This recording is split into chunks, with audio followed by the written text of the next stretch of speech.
Hello and welcome to our group presentation for MGM3101 course Principles of Management. And today we will present about project for the interview findings with the manager.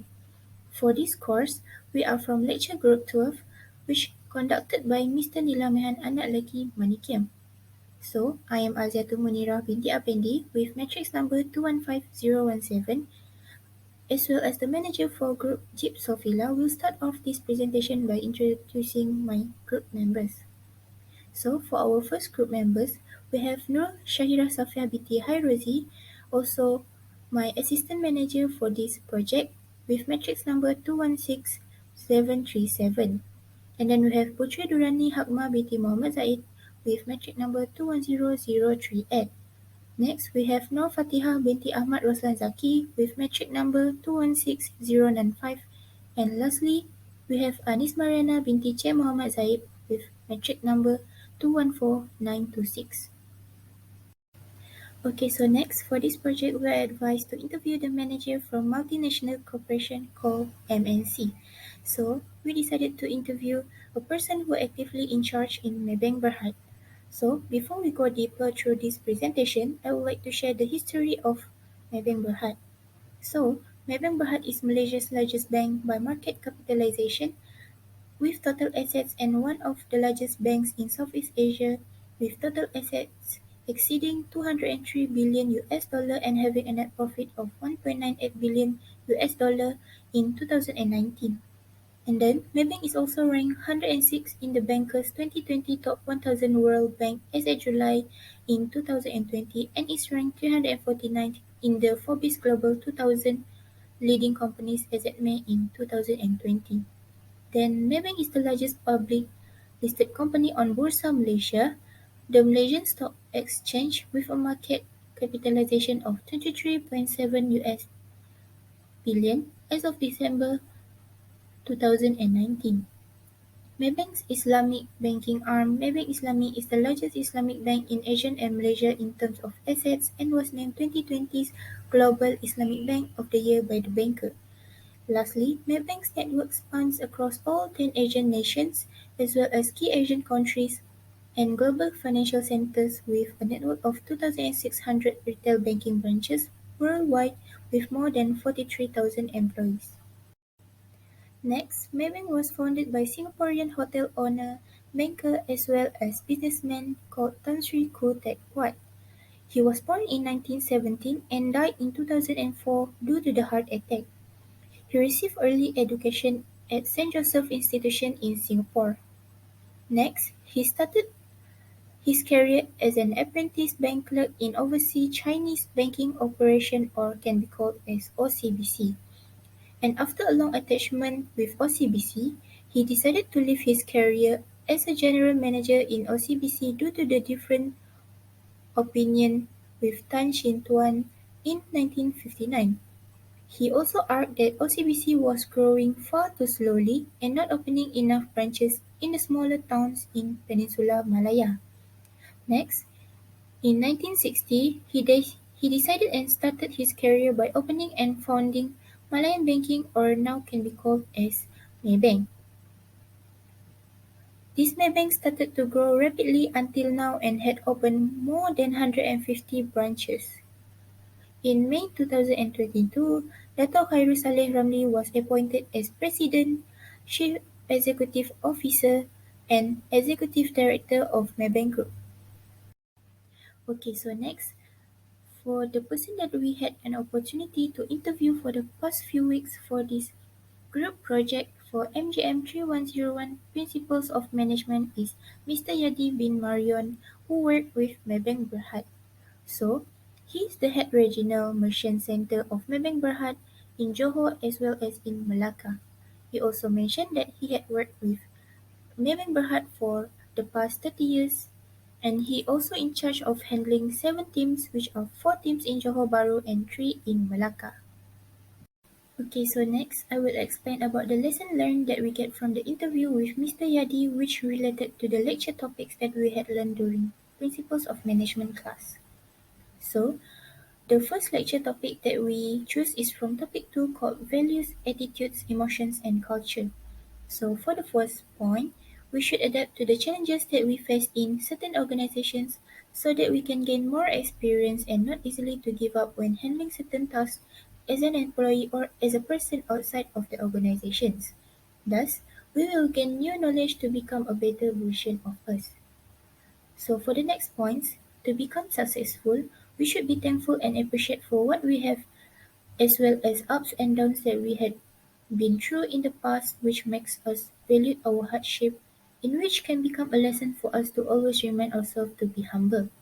Next, while facing any hardships in handling certain tasks given to you, you must control your emotions so that it will not affect the quality of your job.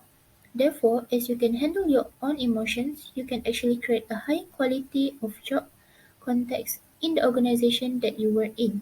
And lastly, when you work in an organization, you should respect other people's culture and prevent sensitive issues that can lead to misunderstanding so that there will be no barrier occur in workspace. Hi, my name is Nur Fatiha. So for the next lesson learned from this interview is based on topic 6, which is planning, strategy, and competitive advantage. So firstly, as a manager, we can motivate our employees to keep their working spirit in many ways, such as in terms of monetary or in intangible reward. So for example, we can give our employees salaries including bonuses or gift. Next, building and keeping a good connection and relationship with our employees or our team is crucial to ensure a stress free employee. For instance, always treat them with free things every now and then. And as a manager, we can try to ask them to have a short meeting so that we can listen to their problems and also their difficulties while handling certain tasks being given to them. So, it can shake off some of the burden of their shoulders. And lastly, it is important to have the ability to strategize in a thoughtful manner. A manager should be able to handle all of these situations related to the employees so that we can build a better relationship with them as a manager and employee. Hence, we can form a higher quality employees in the future and brings a better reputation for the company itself. Okay, that's all for topic 6. Thank you. The last lecture topic that we choose is topic 10, which is leader and leadership. The key to being a successful manager is to acquire the right leadership styles to assist our subordinates in attaining their goals. It is essential for a manager to act as a role model for his or her team members in order to earn respect. When all team members experience the same amount of respect from their manager, more meaningful relationships will grow in the future.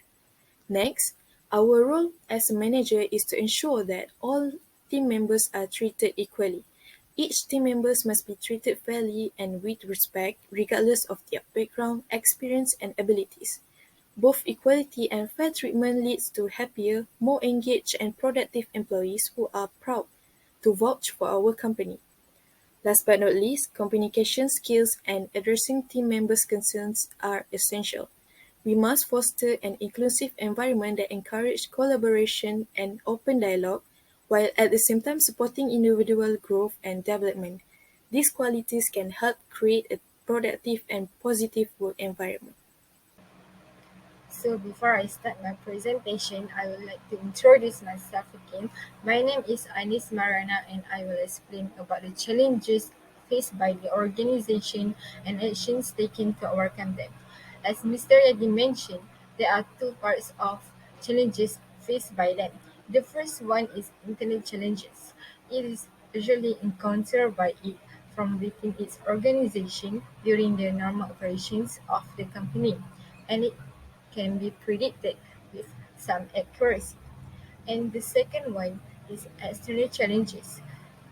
It is often described as economic events that arise outside of the company structures, and it is impossible for a firm to manage or predict with great accuracy. So there are two factors that was included in internet challenges as mentioned by Mr. Yadi. The first one is human factor. Levels of hierarchy were practiced in November High can slow down the decision making process in a big organization like Maybank. So the solution is the group human capital of Maybank Berhad ensure manager at each level to perform the responsibilities and roles that are assigned by the company, and they are required to follow the procedures. This can help them to work with a greater flexibility and accessibility so that a hybrid work environment can be enabled among the employees. The second one is technological factor. Maybank digital banking platform services like Maybank to your websites, M to your app, and MAE app once experienced slowness due to unprecedented high traffic volumes across its platforms. So, Maybank Berhad immediately announced and notified to the customer for the inconvenience happens. There are also few groups from group organization structures that take parts to resolve this issue. For example, group audit, they enhancing and protecting organizational value by providing risk-based and objective assurance advice and insight. And there is also group technology that make a continuous enhancement of cyber defense and technology capabilities. So next is external challenges. It consists of two factors, which is economic factors and political factor. For the economic factor, the rise of COVID-19 pandemic, US-China trade wars, inflation, and foreign exchange risks may weaken overall Maybank's productivity and growth. So, Maybank Berhad have invested a lot of time and effort in managing their liquidity needs across their worldwide operations to ensure they are able to support the various funding needs of their multiple stakeholders while supporting their own growth plans. And the last one is political factor. Changes in political environment and governmental regulations can impact the financial matters and ability to conduct business efficiently. So, the solution is November have made a continuous engagement in it via regular reporting, engagement, and timely updates. They also involve in active participation and contribution to the industry and regulatory working groups, forums, and consultation papers. The objective is to achieve monetary and financial stability and to ensure business units meets all regulatory requirements. Hi, so we have come to our last part in our presentation. So my name is Putri Ridwania Kemar and I'm going to briefly explain about the summary that we have learned from our interview. So first thing first, we have learned that management is the coordination and administration of the tasks that are being given to achieve a goal. Basically, a manager is the one that are being responsible for most of the tasks, especially in setting, delegating them, and allocate the resource. All of this is coming from a manager. Apart from that, we notice that a manager is also the one that are going to monitor and provide feedback to the other staff members to ensure that the organization is on track to meet its goal. During the interview, we also learned that to be an effective manager, we need to develop a set of skills, especially in the most basic ones, which are planning, communication, organization, and also leadership. These four are the most important component in contributing to a successful management skill and shaping a great manager. A manager is also expected to be able to communicate the company's goals to their team and make sure that everyone understands their role in achieving those goals. Just like what we have learned from our interview with Mr. Yadi, he also mentioned that communication is the key to everything.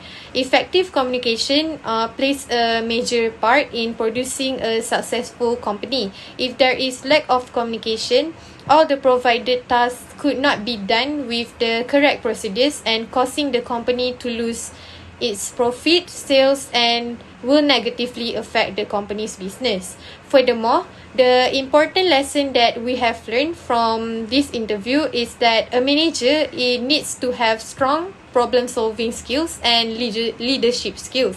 This is to ensure that the strategies are kept being developed and motivating the team members to be more productive in completing their tasks. In addition, to boost the spirit between the the team, a manager also needs to be able to recognize all the concerns from the team and able to reward the employees, especially for them who always contributing to the company's success. This will surely give the positive impact for the company and the working department.